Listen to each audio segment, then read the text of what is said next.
5 sur 7 matin, bienvenue, bien évidemment, si vous venez seulement à l'instant de nous rejoindre sur la matinale que vous propose la télévision nationale. C'est une composante méconnue, mais pas si marginale qu'on pourrait le penser, avec ses valeurs opposées à celles du capitalisme. L'économie sociale et solidaire est néanmoins bien implantée et prospère. Son objectif, satisfaire un besoin humain en privilégiant l'intérêt collectif. Le profit n'est pas sa finalité et l'argent juste un moyen. On se penche donc ce matin sur ce concept pas si connu du grand monde, mais qui fait son petit bonhomme de chemin. Et pour en parler, on reçoit pour vous Madame Aimée Ougouma. Elle est formatrice, experte en économie sociale et solidaire. Bonjour. Bonjour monsieur. Comment allez-vous? Très bien, et vous? Ça va, merci. C'est un plaisir de vous avoir sur ce plateau pour parler de cette thématique. C'est un plaisir partagé. Alors, dites-moi, quand on parle d'économie sociale et solidaire, à quoi est-ce qu'on fait référence? Merci monsieur pour l'occasion que vous nous donnez de mettre un peu plus de lumière sur cette pratique d'économie sociale, mais de façon un peu plus spécifique d'entrepreneuriat social qui existe chez nous, mais qui n'est pas forcément vu sous ce nom-là. Alors, l'économie sociale et solidaire regroupe toutes les organisations qui fonctionnent sur la base de 4 principes.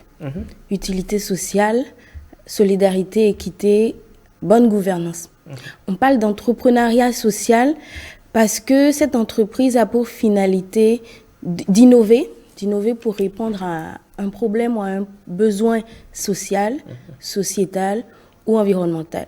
Et son but, c'est de créer de l'impact, mais tout en ayant un modèle d'affaires rentable. Donc, on fait de l'argent avec ce type d'entreprise, mais pour répondre à des problèmes liés à l'environnement, l'emploi et d'autres problèmes de la société aujourd'hui auxquels peut-être le dispositif classique n'a pas suffisamment répondu. De façon spécifique, qu'est-ce qui caractérise une entreprise sociale? Alors, comme je le disais, c'est l'utilité sociale. Donc, on innove pour répondre à un besoin de la société, mieux rémunérer les petits producteurs à travers la contractualisation, par exemple, créer un cadre pour l'employabilité des jeunes, assurer un certain nombre d'actions qui permettent de préserver l'environnement, par exemple le recyclage. Et toutes ces actions sont portées par une entreprise dont c'est vraiment l'essence. Ensuite, il y a un mode de gouvernance partagée. Et le troisième élément qu'on peut mettre l'accent là-dessus, c'est que le profit n'est pas le premier objectif de cette entreprise. Elle va faire de l'argent, mais elle ne pourra pas seulement l'utiliser pour rémunérer les actionnaires, mais elle sera réinvestie dans son objet social qui est de créer de l'emploi, recycler, améliorer l'environnement, etc.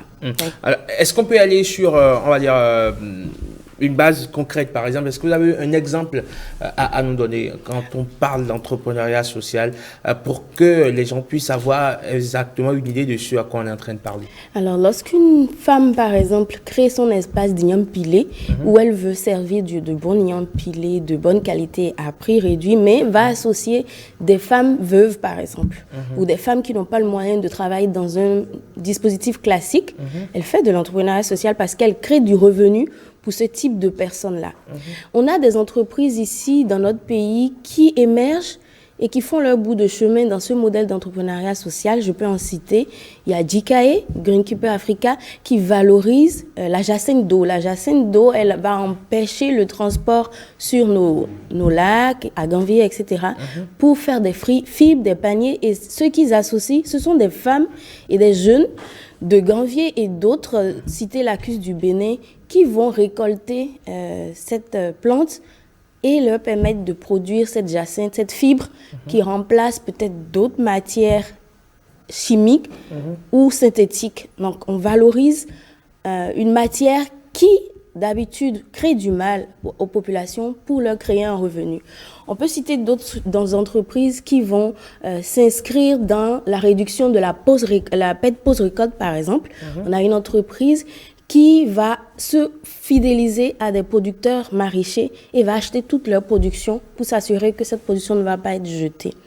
On a également d'autres structures qui s'engagent sur offrir un espace d'emploi à des jeunes qui viennent de sortir des universités. Généralement, on sait que le jeune qui vient de sortir de l'université a peu de chances d'avoir un emploi, mais des entreprises s'engagent à l'employabilité des jeunes et vont créer un parcours dans leur entreprise avec l'appui du manager, avec l'appui des expérimentés, pour aider ces jeunes à acquérir de l'expérience. Ce sont autant d'initiatives qui se passent ici au Bénin, qui ne portent pas forcément ce nom, mais qui portent les principes de l'économie sociale et solidaire, la gouvernance démocratique et partagée, l'utilité sociale, un modèle d'affaires rentable et un profit réduit, parce que justement le bénéfice est réinvesti. Ça fait depuis 2013, ça va faire 10 ans que Sens Bénin, une société coopérative, Sens Bénin Solidarité Entreprise Nord-Sud, accompagne des entrepreneurs dans cette démarche d'entrepreneuriat social et solidaire et qui va créer du lien entre des acteurs économiques isolés.